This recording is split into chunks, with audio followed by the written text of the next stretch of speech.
তোমরা কখনো শাপলা দিয়ে ভর্তা খেয়েছো?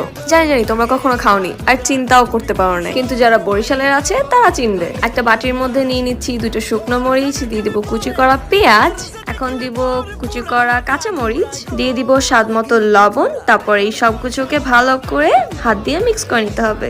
আর এর মধ্যে যে কারিমা রহমান ফেসবুক পেজে একটা ফলো দিয়ে আসো, and to follow in our TikTok ID too. এখন এর মধ্যে দিয়ে দিব ভিজানো তেঁতুল। তারপর ভালো করে পেঁয়াজ আর মরিচের সাথে এই তেঁতুলটাকে ভালো করে মিক্স করে ফেলতে হবে। তারপর এর মধ্যে দিয়ে দিব কুচি করা ধনিয়া পাতা, দিব লাল মরিচের গুঁড়া অল্প। এখন সবকিছুকে আবার ভালো করে মাখিয়ে মাখিয়ে মাখিয়ে ফেলতে হবে। এখন এর মধ্যে অ্যাড করে দিব কুচি করা শাপলা, যেটা হচ্ছে এটার মেইন ইনগ্রেডিয়েন্ট। এখন এই শাপলাটা এর মধ্যে দিয়ে সবকিছুর সাথে ভালো করে মাখিয়ে মাখিয়ে মাখিয়ে ফেলতে হবে। আর এর মধ্যে যারা যারা আমাদের ইনস্টাগ্রাম আইডিতে ফলো দাওনি তাড়াতাড়ি ফলো দিয়ে ফেলো, and to follow in our YouTube ID too. এখন এর মধ্যে অ্যাড করে দিব চিনি, আর চিনিটা দিলে একদম গেম চেঞ্জিং এর মতো কাজ করবে। তারপর এর মধ্যে অ্যাড করে দিব সরিষার তেল, আর এই দুইটা দিয়ে ভালো করে আবার ভালোভাবে মাখিয়ে নিব।